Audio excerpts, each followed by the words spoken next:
Hello दोस्तों, SM college of nursing के YouTube channel पर आपका स्वागत है। इस चैनल को सब्सक्राइब करें। नई वीडियो के नोटिफिकेशन के लिए बेल आइकन पर प्रेस करें। नई वीडियो के नोटिफिकेशन आपके पास अपने आप आ जाएंगे। Good morning, student. Today we are discuss about fundamental of nursing. In last class we are discussing in fundamental class about vital sign. In vital sign we are discussing about temperature. In last class we are discussing about temperature, and this class also we are discuss about temperature, because in last class some portion of temperature some portion is pending. So today we are discuss on temperature. In last class we discuss about what is temperature, definition of temperature, how produce heat in our body, how reduce heat from our body. So we are discuss about these things in last class. So today we will discuss about factor affecting heat or factor affecting temperature. Factor affecting body temperature means कि ऐसे कौन से factor है जो कि हमारी body में जो टेम्परेचर है उसको अफेक्ट कर रहे हैं, कि वो बहुत ज़्यादा उसको बिल्डअप कर रहे हैं, बहुत ज़्यादा उसको रिड्यूस कर रहे हैं, मतलब कि बॉडी के टेम्परेचर के अंदर वेरिएशन क्रिएट कर रहे हैं। तो कौन कौन से टेम्परेचर है जो कि हमारी बॉडी के टेम्परेचर के अंदर वेरिएस क्रिएट कर सकते हैं। तो जिसे हम नॉर्मली अगर फैक्टर अफेक्टिंग बॉडी टेम्परेचर के अंदर पढ़ें तो जो हम नॉर्मल एक हेल्थी ह्यूमन बीइंग होता है उसकी बॉडी का जो नॉर्मल बॉडी टेम्परेचर होता है वो कुछ नॉर्मल पॉइंट से, जिसे हमने पढ़ा हुआ है 98.6 degree Fahrenheit normal body temperature होता है।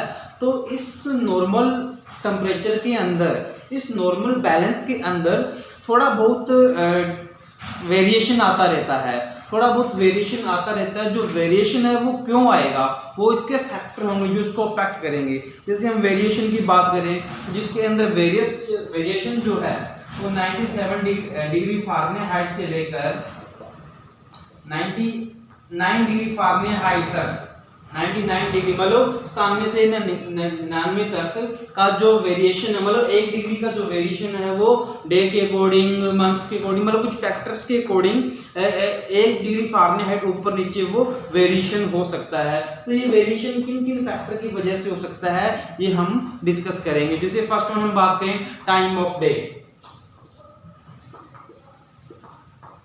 Time of day first one, जैसे हम बात करें टाइम ऑफ डे। सेकंड हम बात करें time of month.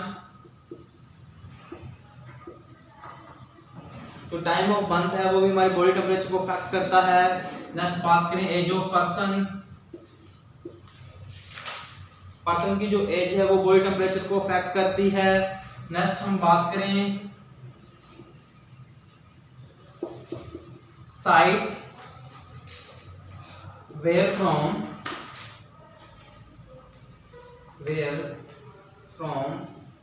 we taking, site where from we taking, मतलब किस साइट से हम टेम्परेचर ले रहे हैं, ये भी अपने टेम्परेचर के अंदर वेरिएशन कर सकता है। नेक्स्ट में हम बात करें तो इमोशंस। जो हमारी इमोशंस है वो टेम्परेचर के अंदर वेरिएशन क्रिएट कर सकते हैं। नेक्स्ट में हम बात करें एक्सरसाइज। जो एक्सरसाइज पर्सन करता है उस एक्सरसाइज की वजह से जो बॉडी टेम्परेचर है वो वेरिएट हो सकता है। इन्वायरमेंट, तो ये कॉमन फैक्टर है जो कि हमारी बॉडी का जो टेम्परेचर है उसके अंदर वेरिएशंस क्रिएट कर सकते हैं। हमारी डाइट है वो उसके अंदर वेरिएशन क्रिएट कर सकती है। हमारी एज हमने लिख दी है।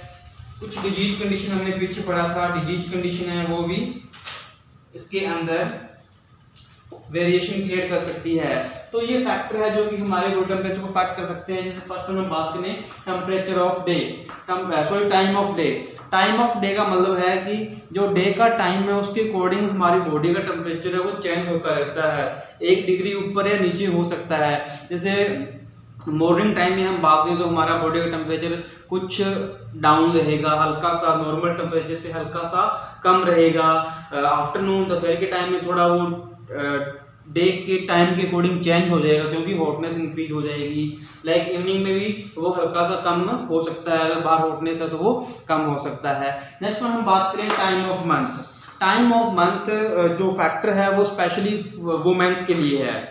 जो वुमेन्स होती है उनके जब मेंस्ट्रुएशन पीरियड जब आता है तो उस कंडीशन में जो मेंस्ट्रुएशन है वो फीमेल्स के अंदर बॉडी टेम्परेचर को वो डिक्रीज कर सकता है, बॉडी टेम्परेचर को फॉल कर सकता है। और जैसे ही मेंस्ट्रुएशन मतलब ओव्यूलेशन हो जाता है, ओव्यूलेशन स्टार्ट हो जाता है तो ओव्यूलेशन के साथ साथ बॉडी का टेम्परेचर है वो राइज होना स्टार्ट हो सकता है। तो टाइम ऑफ मंथ के अंदर स्पेशली फीमेल्स के अंदर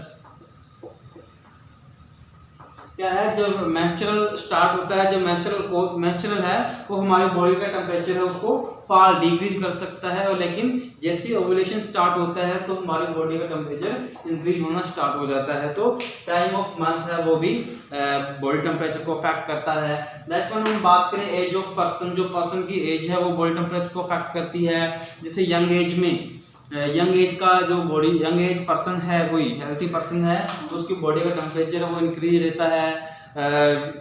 एक इन्फेंट या चाइल्ड एज पर्सन बच्चा है या ओल्ड एज पर्सन है तो उनका जो टेम्परेचर है वो एक यंग एज पर्सन से थोड़ा कम रहेगा, क्योंकि एक्टिविटी ज़्यादा होने की वजह से इसका ज़्यादा हो सकता है। नेक्स्ट वन हम बात करें side where from we taking temperature, मतलब किस साइड से हम बॉडी का टेम्परेचर ले रहे हैं उसके अकॉर्डिंग भी जो टेम्परेचर है उसके अंदर वेरिएशन हो सकता है। जैसे हम बॉडी टेम्परेचर की बात करें, जैसे हम मान लो ओरली हम ले रहे हैं, ओरल माउथ के थ्रू हम ओरल के अंदर ओरल कैविटी के अंदर थर्मामीटर इंड्यूस करवा के हम टेम्परेचर मेजरमेंट कर रहे हैं, उस कंडीशन में जो हमारा नॉर्मल टेम्परेचर होता है वो टेम्परेचर हमें मेजरमेंट मिलेगा। वहीं अगर हम बात करें अगर एक्जिला मतलब यहाँ से हम एक्जिलरी पॉइंट से अगर हम टेम्परेचर ले रहे हैं तो ये टेम्परेचर है वो 1 डिग्री माइनस हो जाता है, -1 डिग्री फारेनहाइट, मतलब 97.6 डिग्री फारेनहाइट हमें मिलेगा। वहीं अगर हम रेक्टल से लेते हैं, अगर हम रेक्टल एनल कैनाल से हम थर्मामीटर के थ्रू टेम्परेचर ले रहे हैं तो वहां हमें 1 डिग्री प्लस फारेनहाइट है वो मिलता है। ठीक है, मतलब ओरल कैविटी से लेंगे 98.6 डिग्री हमें मिलेगा, एक्जिला से लेंगे तो 1 डिग्री माइनस हमें टेम्परेचर मिलेगा। तो अगर हम यहाँ से टेम्परेचर ले रहे हैं, एक्जिला से ले रहे हैं, तो जब हम नोट करते हैं या डॉक्टर को बताते हैं तो उसको इसके अंदर एक प्लस करके बताते होते हैं। जैसे 97.6 हमें एक्जिला से जब टेम्परेचर लिया तो मिला, मेजरमेंट हमें मिला, तो हम 97.6 की जगह 98.6 बताएंगे, मतलब उसके अंदर हम 1 प्लस करके आगे उसको नोट करेंगे या बताएंगे। अगर हम रेक्टली टेम्परेचर ले रहे हैं तो क्या है, हमारे नॉर्मल से 1 डिग्री अबव होता है, तो उस कंडीशन में हम 1 डिग्री माइनस करके हम उसको रिकॉर्ड करते हैं, मेजर करते हैं। तो इस तरह से साइड के अकॉर्डिंग भी हमारी बॉडी का टेम्परेचर है वो डिफरेंट आ सकता है। नेक्स्ट बात करें हम इमोशंस की, जो हमारी फीलिंग है, जो हमारा एक्साइटमेंट्स है, हमारा जो स्ट्रेस का लेवल है, टेंशन है, या वो क्या है कि हमारी जो बॉडी का टेम्परेचर होता है उसको नॉर्मल कर सकते हैं। जैसे इमोशंस की वजह से हमारी बॉडी की ग्लैंड्स है वो अफेक्ट होती है, हार्मोन्स अफेक्ट होते हैं, हार्मोन्स स्टिमुलेट होना स्टार्ट हो जाते हैं, और उन हार्मोन्स की वजह से जो ग्लैंड्स है उनके अंदर भी डिसबैलेंस होना स्टार्ट हो जाता है, जिससे जो एड्रिनल ग्लैंड है वो स्टिमुलेट हो जाती है, थायराइड ग्लैंड स्टिमुलेट हो जाती है, तो बॉडी का टेम्परेचर है वो इंक्रीज और डिक्रीज है वो कर सकती है। तो इमोशन भी एक बॉडी टेम्परेचर के अंदर वेरिएशन करने में रोल प्ले करते हैं। नेक्स्ट हम बात करें एक्सरसाइज की, जब हम एक्सरसाइज करते हैं तो हमारी बॉडी का टेम्परेचर है वो इंक्रीज हो जाता है, और जब हम एक्सरसाइज बंद कर देते हैं, एक्सरसाइज नहीं करते हैं, रेस्ट कंडीशन में होते हैं, तो टेम्परेचर नॉर्मल या डिक्रीज हो जाता है। ऐसा क्यों होता है? क्योंकि जब हम एक्सरसाइज करते हैं तो बॉडी में ब्लड सर्कुलेट तेज हो जाता है, एनर्जी की रिक्वायरमेंट बढ़ती है, जो ग्लाइकोजन है वो ग्लूकोज की फॉर्म में आता है, टूटता है, तो वहाँ से एनर्जी प्रोड्यूस होती है। नेक्स्ट हम बात करें एनवायरनमेंट की, तो एनवायरनमेंट अगर हमारा बाहर का एनवायरनमेंट अगर हॉट है, गर्म है, तो हमारा बॉडी का टेम्परेचर भी राइज हो जाएगा, और दूसरा अगर बाहर टेम्परेचर कम है तो हमारी बॉडी का टेम्परेचर भी कुछ राइज हो सकता है। नेक्स्ट हम बात करें डाइट की, कि हम जो डाइट ले रहे हैं वो कैसी डाइट ले रहे हैं। जैसे हमने कल पढ़ा था कि 1 ग्राम फैट है वो हमें 9 कैलोरी एनर्जी देती है, 1 ग्राम प्रोटीन है वो 4 कैलोरी देता है, 1 ग्राम कार्बोहाइड्रेट है वो हमें 4 कैलोरी एनर्जी देता है। तो डिपेंड करता है कि हमने कौन सी डाइट, अगर हमने फैट ज़्यादा ली है तो हमारी बॉडी का टेम्परेचर वो ज़्यादा इंक्रीज हो जाएगा। ठीक है। तो इस तरह से हमारी डाइट है वो भी टेम्परेचर को अफेक्ट करती है। नेक्स्ट वन हम बात करें डिजीज कंडीशन। हमारी बॉडी की डिजीज कंडीशन है वो हमारी बॉडी का टेम्परेचर राइज और रिड्यूस कर सकती है।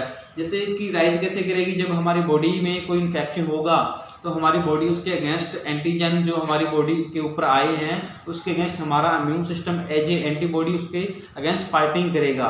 जब वो दोनों में फाइटिंग करेगा, एंटीजन एंटीबॉडी रिएक्शन होगी तो हमारी बॉडी का टेम्परेचर बढ़ जाएगा। और इस रिएक्शन में अगर एंटीजन किल हो जाता है तो हमारी बॉडी का टेम्परेचर नॉर्मल हो जाता है। अगर इस कंडीशन में एंटीबॉडी किल हो जाता है हमारा इम्यून सिस्टम वीक होने की वजह से और एंटीजन हेवी हो जाता है, हमारी बॉडी के ऊपर हावी हो जाता है, तो हमारी बॉडी का टेम्परेचर वो फॉल में चला जाता है। तो ये कुछ मेन फैक्टर थे जिनकी वजह से हमारी बॉडी का जो टेम्परेचर है वो उसके अंदर 1 या 2 डिग्री का वेरिएशन है वो हो सकता है। तो ये हमने बात की थी फैक्टर जो कि हमारी बॉडी का जो टेम्परेचर है उसको अफेक्ट करते हैं। नेक्स्ट वन हम बात करेंगे असेसिंग बॉडी टेम्परेचर। मतलब हम बॉडी को टेम्परेचर के बारे में हम पढ़ रहे हैं तो हमें ये पता होना चाहिए कि हमारी बॉडी का जो बॉडी टेम्परेचर है उसको हम कैसे असेस करेंगे, उसको कैसे मेजरमेंट करेंगे, कैसे हमें पता लगे कि हमारी बॉडी का जो टेम्परेचर है वो क्या है, मतलब उस डिवाइस को हम क्या बोलेंगे। तो जिस चीज़ से हम बॉडी का टेम्परेचर मेजर करते हैं उसको हम थर्मामीटर बोलते हैं। मतलब थर्मामीटर की हेल्प से हम बॉडी का जो टेम्परेचर होता है उसको मेजर करते हैं। तो यहाँ पर हम 5 तरह के थर्मामीटर पढ़ते हैं। 5 तरह के थर्मामीटर्स होते हैं जिनके थ्रू हम अपनी बॉडी का जो बॉडी टेम्परेचर होता है उसको मेजर करते हैं। जैसे हम फर्स्ट हम बात करें ग्लास थर्मामीटर, या इसको हम बोलते हैं clinical.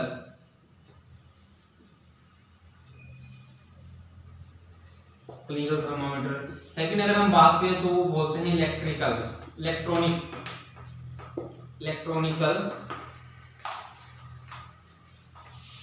Metre.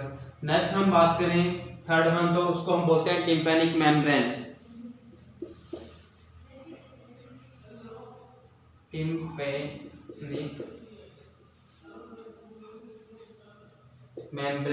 Thermometer. Fourth one अगर हम बात करें तो वो उसको डिस्पोजेबल थर्मामीटर भी बोल सकते हैं या उसको हम chemical thermometer, disposable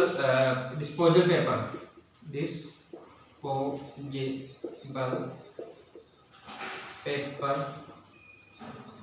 thermometer. And last one जो 5th टाइप का जो थर्मामीटर हमारा होता है वो स्ट्रिप टाइप का होता है, उसको हम बोलते हैं टेम्परेचर सेंसिटिव स्ट्रिप।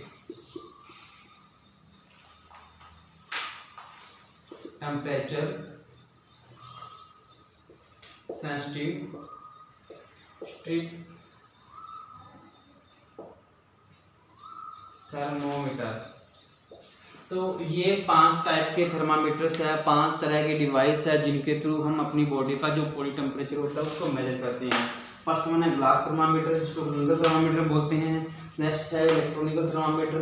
नेक्स्ट है टेम्पोनिक मेम्ब्रेन थर्मामीटर। नेक्स्ट है disposable paper thermometer and last है टेम्परेचर सेंसिटिव स्ट्रिप थर्मामीटर। ठीक है, ये 5 तरह के थर्मामीटर्स होते हैं। अब इन सबको हम एक एक करके इनकी स्टडी करेंगे कि ग्लास थर्मामीटर क्या होता है, इलेक्ट्रॉनिक थर्मामीटर क्या होता है। तो सबसे पहले अगर हम बात करें ग्लास थर्मामीटर की, तो जो ग्लास थर्मामीटर होता है वो कुछ उसकी शेप होती है वो कुछ इस तरह से होती है। नॉर्मल ग्लास थर्मामीटर की हम पहले बात करें तो ग्लास थर्मामीटर है वो कुछ इस तरह से होगा। मीन्स कि एक ग्लास का जैसे हमारी पेन की स्ट्रक्चर होती है, नॉर्मली सबने देखा होगा उस तरह का स्ट्रक्चर होती है। ये सारी कांच की ग्लास की बनी होती है जिसके 2 पार्ट्स होते हैं। जो फर्स्ट ऊपर वाला पार्ट इसमें शो कर रखा है मैंने, उसको हम बोलते हैं स्टेम। उसके बाद जो नीचे पार्ट जो पतला होता है, छोटा होता है, उसको हम बोलते हैं बल्ब। मतलब 2 पार्ट्स में इसको डिवाइड करके हम इसकी स्टडी करते हैं। एक पार्ट हम बोलते हैं स्टेम और दूसरा हम पढ़ते हैं बल्ब। जो पार्ट बल्ब होता है उसके अंदर मरकरी, इस पार्ट्स के अंदर मरकरी भरी रहती है। इस पार्ट के अंदर जो बल्ब होता है उस पार्ट के अंदर मरकरी भरी रहती है, और जो स्टेम वाला पार्ट होता है इसके ऊपर जो मेजरमेंट स्केल होता है वो लिखा होता है, मतलब उसके ऊपर जो मेजरमेंट्स है वो लिखा होता है। जैसे ही इस मरकरी को हीट मिलती है, जैसा कि हम सबको पता है कि जो हमारी मरकरी होती है वो हीट की बहुत ज़्यादा सेंसिटिव होती है, तो जैसे ही इस मरकरी को हीट मिलती है तो हीट की वजह से ये सेंसिटिव हो जाता है, मतलब हीट मिलने की वजह से ये राइज होना स्टार्ट हो जाता है। और ये जिस पार्ट में राइज होगा, यहाँ पे स्टेम में इस तरह से एक कैनाल होती है, एक कैनाल होती है, इस कैनाल के अंदर ये मरकरी क्या है, राइज होना स्टार्ट हो जाता है। जितनी इसको हीट मिलेगी उतना ही इसमें राइज होना स्टार्ट हो जाएगा। जो हमारी ग्लास थर्मामीटर होता है, ग्लास थर्मामीटर का जो फर्स्ट टाइप हमने पढ़ा था कि स्टेम होता है, स्टेम के ऊपर मैंने बताया कि स्केल मेजरमेंट्स किया होता है, इसके ऊपर कुछ स्टैटिक्स लिखे होते हैं, आंकड़े लिखे होते हैं जिससे हम टेम्परेचर मेजर करते हैं। तो जो ग्लास थर्मामीटर होता है उसके अंदर जो स्केल है उसके अंदर जो मेजरमेंट लिखा होता है वो फ़ारेनहाइट और सेंटीग्रेड दोनों में लिखा होता है। मतलब ग्लास थर्मामीटर है वो हमें सेल्सियस के अंदर भी बॉडी का टेम्परेचर बताता है और फ़ारेनहाइट के अंदर भी वो हमें बॉडी का टेम्परेचर बताता है। जैसे हम बात करें सेंटीग्रेड की, इस तरफ ये मैंने सेंटीग्रेड लिखा हुआ है, ठीक है। तो सेंटीग्रेड, अगर ग्लास थर्मामीटर में सेंटीग्रेड की बात करें तो ग्लास थर्मामीटर में जो सेंटीग्रेड्स है वो जिसका जो लोवेस्ट पार्ट है वो 35 डिग्री सेंटीग्रेड होता है, मतलब 35 डिग्री सेंटीग्रेड से लेकर 43.3 डिग्री सेंटीग्रेड तक इसके अंदर मेजरमेंट लिखा होता है। मतलब हम इसके अंदर 35 डिग्री सेंटीग्रेड से लेकर 43.3 डिग्री सेंटीग्रेड तक हम इसके अंदर जो टेम्परेचर है उसको मेजर कर सकते हैं। या सीधा सा हम बोलें तो इसके अंदर जो मेजरमेंट है वो 35 डिग्री जो स्केल मेजरमेंट है वो लोवेस्ट पॉइंट होता है और 43.3 डिग्री सेंटीग्रेड है वो हाईएस्ट पॉइंट इसका होता है, मतलब यहाँ पर हम इसका मेजरमेंट कर सकते हैं। वैसा ही अगर हम फ़ारेनहाइट की बात करें तो एक तरफ जो स्केल है उसके अंदर फ़ारेनहाइट में मेजरमेंट लिखा होता है। जो फ़ारेनहाइट में मेजरमेंट्स होता है वो 95 डिग्री फ़ारेनहाइट से लेकर 110 तक लिखा होता है, मतलब 99 डिग्री फ़ारेनहाइट से 95 डिग्री फ़ारेनहाइट इसका लोवेस्ट पॉइंट होता है फ़ारेनहाइट के अंदर, और 110 डिग्री फ़ारेनहाइट है इसका हाईएस्ट पॉइंट होता है। मतलब फ़ारेनहाइट में ये 95 डिग्री फ़ारेनहाइट से लेकर 110 डिग्री फ़ारेनहाइट तक हमें जो बॉडी का टेम्परेचर है वो बता सकता है। नेक्स्ट हम बात कर रहे थे मरकरी की। तो मरकरी है वो हीट का सेंसिटिव होता है और हीट पाकर वो क्या है, स्टेम के अंदर राइज होना स्टार्ट हो जाता है। तो जैसे ही उसको हीट मिलेगी तो वो राइज होगा, राइज होकर वो जहां तक जाएगा, मान लो यहाँ तक आया है तो हम इसको बोल सकते हैं कि 38 डिग्री सेंटीग्रेड बॉडी का टेम्परेचर है, या फ़ारेनहाइट में हम जो भी मेजरमेंट हमें मिल रहा है वो हम बता सकते हैं कि इतना उसका बॉडी का टेम्परेचर होता है। अब जो ग्लास थर्मामीटर होता है उसकी एक साइड में एक हल्की सी रीज होता है, एक हल्का सा एंगल होता है इस तरह से, मतलब कि एक एंगल बनता है, एक कोण बनता है, जिसे ये मार्कर है ये बिल्कुल गोल है ना। लेकिन अगर इसकी एक शेप को हटा दिया जाए एक साइड से, इसके अंदर एक एंगल बना दिया जाए तो क्या है, ये ट्राइंगुलर शेप जैसा बन जाएगा। और अगर ग्लास में ऐसा बना हुआ होता है तो जैसे हम उसको घुमाएंगे, स्टैम्प से पकड़ कर उसको घुमाएंगे तो उसके अंदर जो भी नंबरिंग है वो हमें बड़ी हुई दिखाई देगी। जैसे कोई कांच है वो टूटा हुआ देखते हैं तो उसके अंदर जो फोटो है ब्लैड दिखती है या बड़ी होकर दिखती है, जिससे कि हमें इस एड्स होने की वजह से जो नंबरिंग है और मरकरी है वो इजीली हमें रीडेबल होती है, रीडिंग हम इजीली उसकी ले लेते हैं। नेक्स्ट वन अगर हम बात करें कि इसको हम कैसे हैंडल करेंगे, इसको यूज करते वक्त हम कौन कौन सी चीज़ों का ध्यान रखेंगे। जैसे मान लो हम इस थर्मामीटर, ग्लास थर्मामीटर को यूज कर रहे हैं तो इसको यूज करते वक्त हम किन किन पॉइंट्स को अपने दिमाग के अंदर रिमेंबर रखेंगे। तो फर्स्ट वन जो चीज़ है वो है कि हमने कभी भी जो बल्ब वाला पार्ट होता है बल्ब वाला पार्ट होता है उसको कभी भी होल्ड नहीं करना होता। जैसे मान लो मैंने इसको होल्ड करना है तो मैं इस पार्ट्स को, बल्ब पार्ट को पकड़ के होल्ड नहीं करूंगा, मैं स्टेम वाले पार्ट को पकड़ के होल्ड करूंगा। क्योंकि अगर मैं बल्ब वाले पार्ट को होल्ड करता हूं तो बल्ब वाले पार्ट को होल्ड करने से जो इसका मर्करी है वो राइज हो जाएगा, टेम्परेचर पाकर राइज हो जाएगा और जो मेजरमेंट है वो मुझे सही नहीं मिलेगा। नेक्स्ट हम सेकंड बात करें तो इसको यूज करते वक्त इसको मैं नीचे की ओर सैक करूंगा, मतलब इस तरह से हम यूज करने से पहले इसको स्टेम को पकड़कर हम बल्ब की ओर उसको नीचे की ओर हम उसको सैक करेंगे ताकि जो मर्करी हल्की फुल्की राइज हो चुकी है बाहर का टेम्परेचर लेकर वो वापस इस बल्ब में आ जाए और जब हम इसका यूज करें किसी बॉडी के ऊपर तो वो हमें सही मेजरमेंट दे। नेक्स्ट में अगर हम बात करें तो ये रहेगा कि जब हम इसको सेक कर रहे हैं लाइक दिस तो हमें इसको बड़ी केयरफुली इसको हैंडल करना है, होल्ड करना है। ऐसा ना हो कि जैसे हम ऐसे इसको सिंक कर रहे हैं और ये हमारे हाथ से छूट गया और नीचे गिर गया तो कांच का है ये इजीली ये ब्रेकेबल है, टूट जाएगा और इसके अंदर मरकरी होता है जो कि एक तरह का डेंजर मेटल होता है। तो हमें इसको तोड़ने से बचाने के लिए इसकी जो केयर है वो अच्छे से करनी चाहिए। फिर नेक्स्ट वन है कि जब भी हम इसका यूज कर रहे हैं तो हमें इसको वॉश करके यूज करना है, मतलब डिसइंफेक्ट से इसको हम पहले डिसइंफेक्ट करेंगे, फिर हम इसको क्लीन या डिस्टिल वाटर है उससे क्लीन करके हम किसी पर्सन के लिए यूज करेंगे। और यूज करने के बाद हम इसको पहले डिसइंफेक्ट सॉल्यूशन के अंदर डिसइंफेक्ट करेंगे। डिसइंफेक्ट करने के बाद हम जो क्लीन वाटर है उसके अंदर इसको वॉश करेंगे और उसके बाद हम इसको ड्राई करेंगे। ड्राई करने के बाद जो इसका कंटेनर होता है जो जिसके अंदर हमें रखना होता है उसके अंदर इसको रखकर इसके जो नीचे बल्ब वाला पार्ट होता है उसको नीचे करके रखते हैं और उसके नीचे एक कॉटन रख देते हैं ताकि वो पार्ट है ब्रेक ना हो। ठीक है, तो ये चीज़ हम ध्यान रखेंगे। नेक्स्ट चीज़ है कि जब हम इसका यूज कर रहे हैं तो यूज करने से पहले जब इसकी हमने क्लीनिंग जब करनी होती है, ठीक है, जैसे मान लो मैंने इसको पेशेंट के ऊपर यूज करना है तो पेशेंट के ऊपर यूज करने से पहले मैं क्या करूंगा, इसको बल्ब से स्टेम की ओर क्लीन करूंगा। ठीक है, एक कॉटन स्वाब लूंगा, कॉटन स्वाब लेकर ये गीला था या पानी जो डिस्टिल वाटर था उससे मैं निकाला, वो निकालने के बाद उसको रिंस किया, रिंस करने के बाद कॉटन स्वाब लेके मैं बल्ब से लेता हुआ स्टेम की ओर उसको क्लीन करूंगा ताकि ये साफ हो जाए।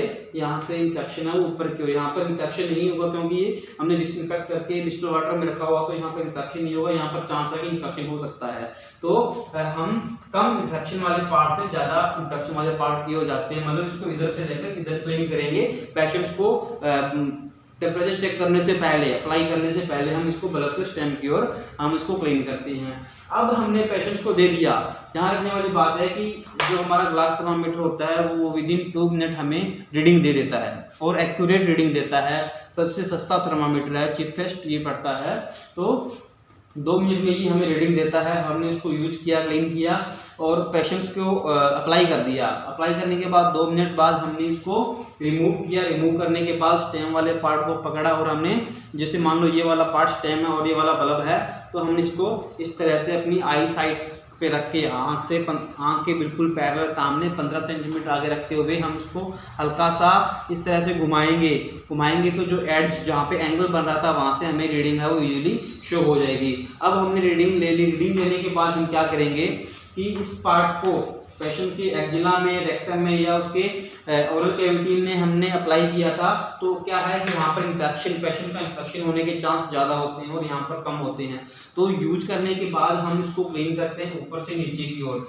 इधर अब इन्फेक्शन कम है, इधर पर्सन के अप्लाई किया था तो ज़्यादा होगा, तो हम ऊपर से इसको नीचे की ओर कॉटन स्वाब से क्लीन करेंगे। क्लीन करने के बाद हम उसको जो डिसइंफेक्टेंट होता है उसके अंदर हम उसको डिसइंफेक्ट करेंगे। उसके बाद जो सिंपल वाटर होता है उसके अंदर हम इसको क्लीन करेंगे, वॉश करेंगे। उसके बाद उसको ड्राई करके जो भी हमारा कंटेनर है या जो थर्मामीटर होल्डर है उसके अंदर उसको रख देंगे और उसको स्टोर कर लेंगे। अब यहाँ पे एक चीज़ है कि ध्यान रखने वाली क्या बात है इसके अंदर कि अगर कोई पर्सन अंडरस्टैंड नहीं कर रहा, मतलब हमें ओबे नहीं कर रहा, अनकॉन्शियस है या छोटा बच्चा है, उस पेशेंट के लिए हम इस थर्मामीटर को अगर यूज कर रहे हैं तो हम ओरल कैविटी में यूज़ नहीं करेंगे। अब मान लो अगर छोटा बच्चा है, उसको नहीं पता कि उसके मुंह में हमने क्या लगाया है या अनकॉन्शियस पेशेंट है, उसको नहीं पता कि क्या इंड्यूस कर रहे हैं हमारी माउथ के अंदर, तो मे भी उस कांच को, उस ग्लास को वो ब्रेक कर दे, खा जाए, तोड़ दे, तो तोड़ने की वजह से उसके अंदर जो मरकरी है वो उनके अंदर बर्निंग कर सकता है, उसको हैजार्ड कर सकता है। तो अनकॉन्शियस और छोटे बच्चों में हम ऑरली इस थर्मामीटर को अप्लाई नहीं करेंगे। तो ये डिस्कशन हमने किया था ग्लास थर्मामीटर के बारे में। अब आपको मैं हल्का सा बताता चलूँ कि जब हम ग्लास थर्मामीटर का यूज कर रहे हैं, तो ग्लास थर्मामीटर या कोई भी थर्मामीटर का यूज कर रहे हैं, मोस्टली ग्लास थर्मामीटर में हम क्या करते हैं, इसको यूज करने के बाद डिसइंफेक्ट करते हैं। तो जो डिसइंफेक्ट करने के लिए जो डिसइंफेक्टेंट होते हैं, मतलब जिन चीज़ों से हम इसको डिसइंफेक्ट करते हैं वो कौन कौन से होते हैं, तो मोस्टली हम हमारे यहाँ पर 3 तरह के जो सॉल्यूशन है, डिसइंफेक्टेंट है, वो यूज करते हैं। जैसे डिटोल हो गया, सेवलॉन एंड हम लास्ट करते हैं लाइसोल। ये डिसइंफेक्टेंट है, 3 तरह के डिसइंफेक्टेंट है जिसका हम मोस्टली यूज करते हैं। डिटोल को हम 1:40 में यूज करते हैं, सेवलॉन को हम 1:20 में यूज करते हैं और लाइसोल को हम 1:40 में यूज करते हैं। मतलब 1 ड्रॉप हम इस डिसइंफेक्टेंट की लेते हैं और 40 ड्रॉप या 20 या 40 ड्रॉप है वो हम पानी की लेते हैं और इसको हम डिसइंफेक्ट करते हैं जो भी थर्मामीटर है। अब हम कितनी देर के लिए इसको इस सॉल्यूशन के अंदर हमने मिनिमम रखना होता है ताकि वो डिसइंफेक्ट क्लियरली हो जाए। जैसे बात करें डिटोल का, अगर हम डिसइंफेक्ट यूज कर रहे हैं तो हम उसको 5 मिनट तक हम उसके अंदर रखेंगे। जैसे ये थर्मामीटर है और यहाँ पर इस बोतल के अंदर सॉल्यूशन मैंने ये लिया और इसमें मैंने लिया हुआ है, डिटोल का लिया हुआ है, तो उसके अंदर मैं 5 मिनट तक रखूंगा तो जो भी उसके ऊपर इन्फेक्शन था, जो भी कंटामिनेशन है वो ठीक हो जाएगा। नेक्स्ट हम बात करें सेवलॉन, तो सेवलॉन के लिए भी हम 5 मिनट के लिए हम उसको उसके अंदर होल्ड करके रखेंगे और लाइसोल में हम 3 मिनट के लिए रखेंगे तो लाइसोल उसको डिसइंफेक्ट कर देगा, उसको ठीक कर देगा। तो ये हमने बात की सिंपल डिसइंफेक्टेंट्स की कि कौन कौन से डिसइंफेक्टेंट हम यूज कर सकते हैं। 3 तरह का डिसइंफेक्टेंट है जिसका हम यूज कर सकते हैं। नेक्स्ट में एक चीज और आती है यहाँ पे कि सेंटीग्रेड से फारेनहाइट, मान लो कि हमें जो मेजरमेंट मिला है वो फारेनहाइट में मिला है, उसको सेंटीग्रेड में चेंज करना है, या जो मेजरमेंट है वो हमें सेंटीग्रेड में मिला है उसको हमने फारेनहाइट में चेंज करना है।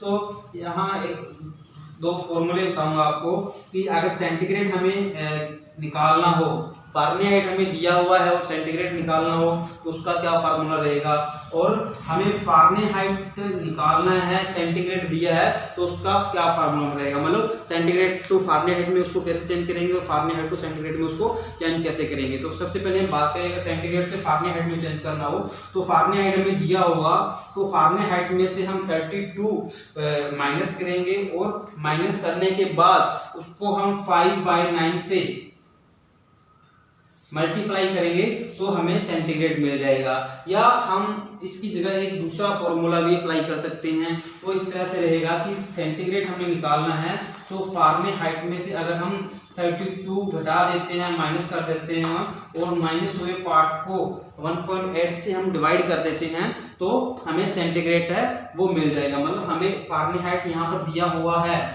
उस फारेनहाइट से हमें सेंटीग्रेड या सेल्सियस निकालना है तो फारेनहाइट में से 32 घटा देंगे और उसको 5/9 से मल्टीप्लाई कर देंगे तो हमें जो मेजरमेंट मिलेगा वो सेल्सियस में मिलेगा। या सिंपल फॉर्मूला या जो क्विक जल्दी से जिससे हम पता कर सकते हैं वो ये फॉर्मूला रहेगा कि फारेनहाइट में से 32 रिड्यूस कर देंगे और 1.8 से उसको डिवाइड कर देंगे तो हमें सेंटीग्रेड मिलेगा।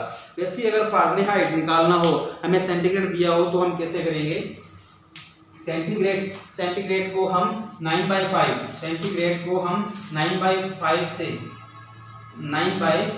से मल्टीप्लाई करेंगे और उसके अंदर हम 32 जोड़ देंगे। यहाँ रखना उसके अंदर हम 5/9 से मल्टीप्लाई कर रहे थे लेकिन इसके अंदर हम 9/5 से, सेंटीग्रेड दिया हुआ है, सेंटीग्रेड को 9/5 से मल्टीप्लाई करेंगे। यहाँ पर हम माइनस कर रहे थे, यहाँ पर प्लस करेंगे, 32 इसके अंदर जोड़ देंगे तो हमें जो मिलेगा वो हमें फारेनहाइट मेजरमेंट मिलेगा। इसके अलावा अगर हम बात करें तो जो सिंपल फॉर्मूला है फारेनहाइट निकालने का वो हमारा रहेगा, सेंटीग्रेड को अगर हम 1.8 से मल्टीप्लाई कर दें और 32 उसके अंदर जोड़ दें तो हमें फारेनहाइट मिल जाएगा। मोस्टली बुक्स के अंदर ये मेथड दिया होता है, ये दोनों फॉर्मूले दिए होते हैं, लेकिन जो फॉर्मूले मैंने बताए हैं वो बहुत क्विकली और ज़्यादा यूज होने वाले हैं, जिससे हम इजीली इसका जो मेजरमेंट है जल्दी से हम जो भी रिजल्ट निकालना होता है कैलकुलेशन है वो जल्दी से इनके थ्रू हम कर सकते हैं। तो जो आपको ठीक लगे दोनों में से आप यूज कर सकते हो। तो ये हमने बात की कि फॉर्मूले जिनके से हम फारेनहाइट सेंटीग्रेड और सेंटीग्रेड टू फारेनहाइट है वो कन्वर्ट कर सकते हैं। अब नेक्स्ट हम बात करें नेक्स्ट थर्मामीटर की, इलेक्ट्रॉनिकल थर्मामीटर। तो जो इलेक्ट्रॉनिकल थर्मामीटर होता है कुछ इस तरह से होता है, वो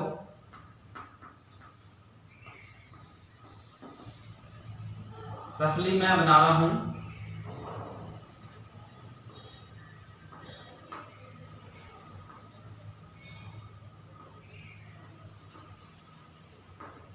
कुछ इस तरह से आपने देखा होगा, यहाँ पर ये मेटल का होता है, यहाँ पे ये होता है स्टेम होता है, यहाँ पे बैटरी होती है।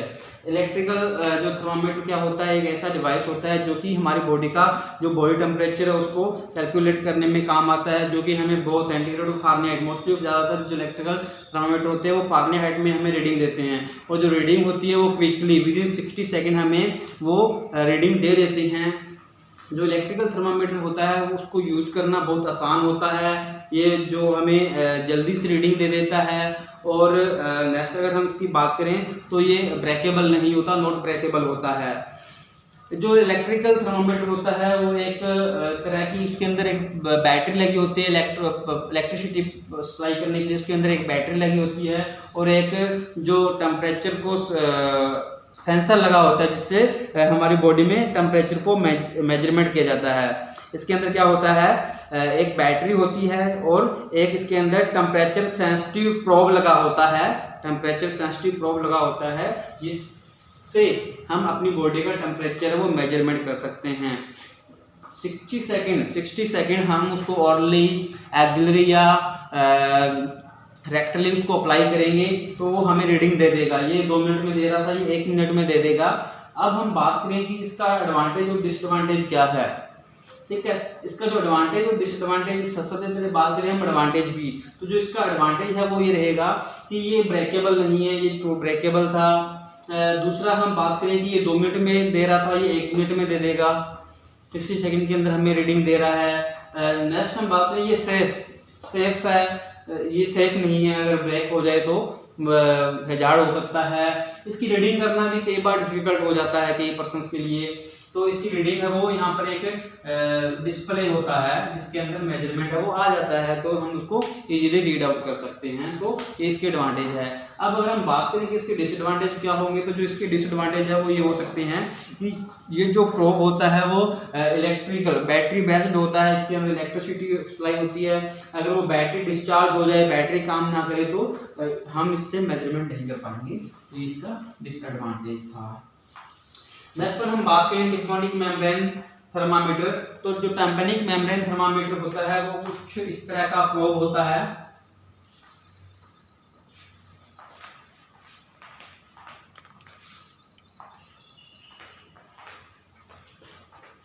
टेम्पैनिक मेम्ब्रेन थर्मामीटर ये भी एक तरह का इलेक्ट्रिकल थर्मामीटर होता है, लेकिन जो ये मेजरमेंट है वो सिर्फ हमारी जो ईयर की टेम्पैनिक मेम्ब्रेन होता है वहाँ से सेंसिटिविटी अचीव करके वहाँ से ये टेम्परेचर को मेजर करता है। हम इसको ऑरली, रेक्टली या कहीं और से मेथड से यूज़ नहीं करते। इस तरह से इसकी शेप बनी होती है। इलेक्ट्रॉन्स इलेक्ट्रिक सप्लाईज के अंदर होती है, बैटरीज के अंदर होती है, और जो टेम्परेचर सेंसिटिव सेंसर होते हैं वो इसके अंदर लगे होते हैं।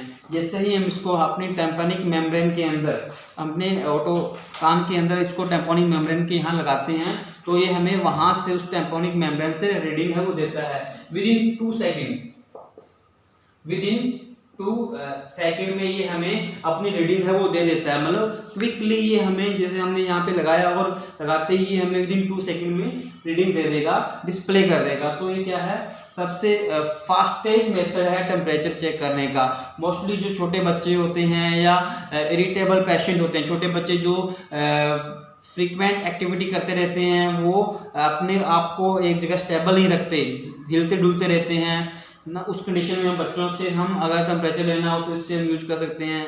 दूसरा हम बात करें कि एक मेंटल पेशेंट है या इरिटेबल पेशेंट है, वो हाथ पैर को बार बार हिला रहा है, डुला रहा है, रुक नहीं रहा, तो उस पेशेंट के लिए भी हम ये यूज कर सकते हैं क्योंकि विदिन 2 सेकंड में ये हमें रीडिंग दे रहा है। तीसरा हम बात करें तो कैजुअलिटी, जो इमरजेंसी डिपार्टमेंट होता है, वहाँ हमें बहुत जल्दी से टेम्परेचर लेना हो, बहुत जल्दी से वाइटल साइन चेक करने हो, तो वहाँ हम इसका यूज कर सकते हैं। सिंपल डिवाइस होता है, इसको हम ईयर में लगाते हैं और टिम्पानिक मेम्ब्रेन से हम वहाँ से टेम्परेचर मेजर करते हैं।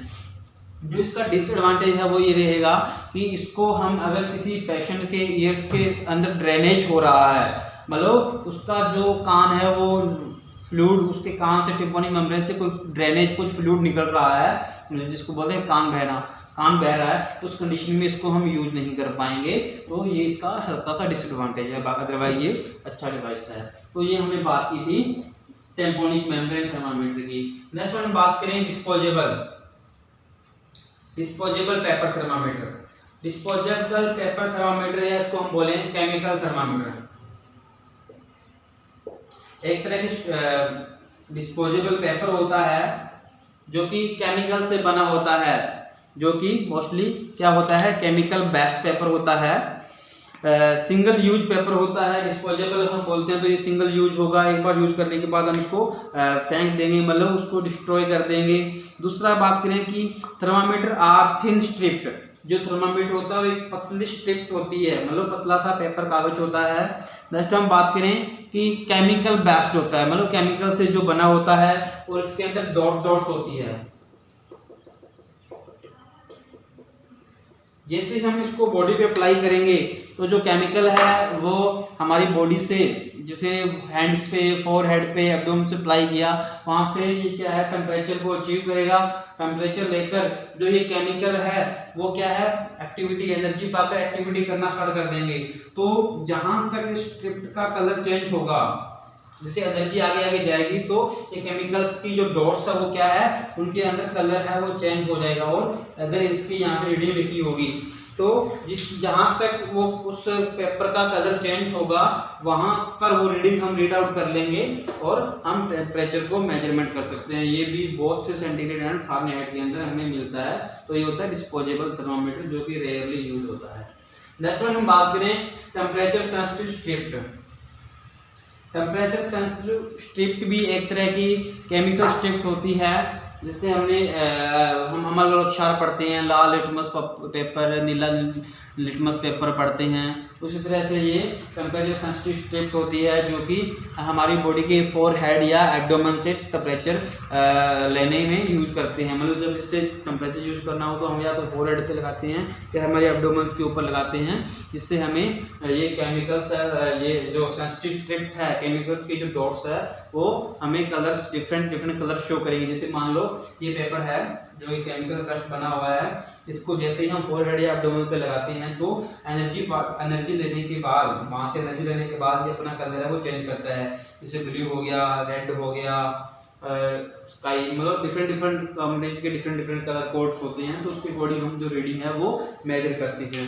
इन दोनों में ध्यान रखने वाली बात है कि जब हम इनसे चेक कर रहे हैं, इनसे हम टेम्परेचर चेक कर रहे हैं, तो जहाँ इसको फोरहेड पे या एब्डोमेन पे या हैंड पे या बॉडी पे कहीं भी अप्लाई कर रहे हैं, उसके अंडर, मतलब जहाँ इसको अप्लाई करेंगे उसके नीचे जो बॉडी का पार्ट है, स्किन है, वो ड्राई होनी चाहिए, वो गीली नहीं होनी चाहिए। तो ये हमने आज बात की थी जो थर्मामीटर्स होते हैं उनके बारे में, ऐसे डिवाइस जिनसे हम हमारी बॉडी का जो टेम्परेचर है वो चेक करते हैं। नेक्स्ट वन अगर हम बात करें तो बात करेंगे फीवर के बारे में।